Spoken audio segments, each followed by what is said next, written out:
안녕하세요. 법도TV 엄종숙 부동산 전문 변호사입니다.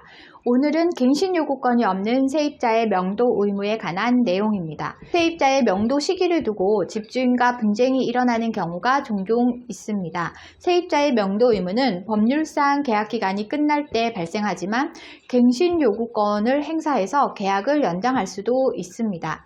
다만 갱신 요구권으로 연장된 계약이 끝났더라도 집주인이 계약 해지에 대한 통보를 제대로 하지 않았다면 문제가 발생할 수 있습니다. 집주인들은 세입자가 갱신 요구권을 모두 행사한 상황에서 계약 기간이 끝나면 따로 계약 해지를 통보하지 않아도 세입자가 알아서 나가야 한다고 생각하는 경향이 있기 때문입니다. 결론부터 말씀드리면 세입자가 갱신 요구권을 모두 행사해 계약이 끝났더라도 계약 해지를 하지 않으면 명도 소송조차 제기할 수 없습니다. 법률 용어가 어려운 분들을 위해 법률 용어부터 정리하고 갈게요. 명도 소송이란 건물주가 세입자를 상대로 건물을 비워달라고 청구하는 소송을 말합니다. 오늘 주제에 이어서 설명드립니다. 주택임대차보호법에는 집주인은 세입자의 갱신 요구권을 정당한 이유 없이 거절할 수 없다고 규정하고 있습니다. 때문에 주택임대차에서 세입자는 2년을 추가로 거주할 기회를 보장받게 됩니다. 이 경우 집주인이 주의해야 할 점은 갱신 요구권을 다 사용한 직후라도 집주인이 계약 해지 통보를 하지 않았다면 세입자가 명도 의무를 지켜야 할 법적인 근거가 없다는 점입니다. 주택임대차보호법에는 집주인과 세입자가 계약기간이 끝나기 6개월 전부터 2개월 전까지 계약 연장이나 해지에 관한 언급을 하지 않았다면 계약이 자동으로 연장되는 묵시적 갱신이 된다고 규정하고 있기 때문입니다. 따라서 갱신 요구권을 다 사용했으니 계약도 자동으로 끝날 것이라는 생각은 법률과 맞지 않습니다. 오히려 묵시적 갱신이 된 상황에서는 법률상 기존 계약과 동일한 계약 조건과 기간이 적용된다고 규정하고 있기 때문에 2년 동안에는 세입자를 내보낼 수 없습니다.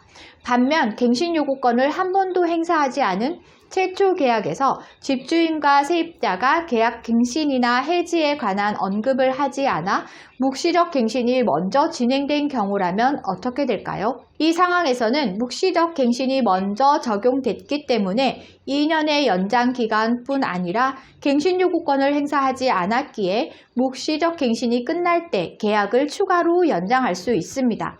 다시 말해 최초 계약 2년과 묵시적 갱신 2년 그리고 갱신 요구권 2년까지 총 6년을 거주할 수 있다는 말입니다. 다만 세입자가 갱신 요구권을 행사하기 전에는 집주인이 실거주를 목적으로 한 갱신 거절과 계약 해지 통보를 할 수 있습니다.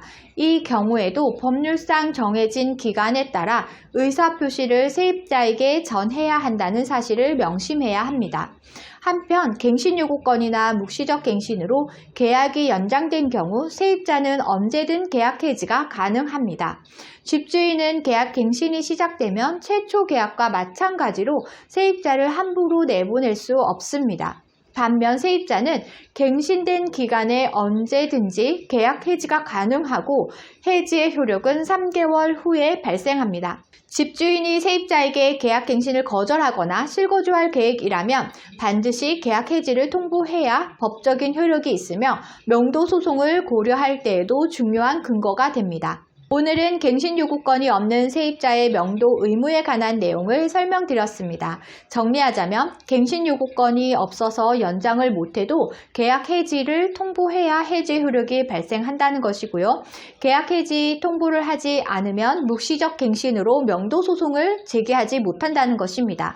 계약 해지 통보는 반드시 법률상 정해진 기간을 지켜야 한다는 것입니다. 오늘 주제와 관련된 문의사항이나 명도 소송 관련 문의사항이 있으신 분들은 홈페이지에 문의사항을 남겨주시면 이메일로 답변 드리고 있는데요. 홈페이지는 네이버에서 법도 명도소송센터를 검색하시면 쉽게 찾으실 수 있습니다. 홈페이지에 접속하시면 상단 우측에 비용 안내 및 무료 상담 메뉴가 보이실 텐데요. 해당 메뉴에는 명도소송 비용에 대한 설명과 함께 하단부에 1:1 무료 상담 서비스를 제공하고 있습니다. 무료 상담을 원하실 때에는 체크된 부분을 명확하게 정보를 입력해 주시고 본문에 궁금한 자세한 내용을 입력해 주시면 이메일 또는 유선 전화로 답변 드리겠습니다. 오늘은 여기까지 설명해 드렸고요. 다음에 더 좋은 부동산 법률 정보로 찾아뵙겠습니다. 저는 엄정숙 부동산 전문 변호사였습니다.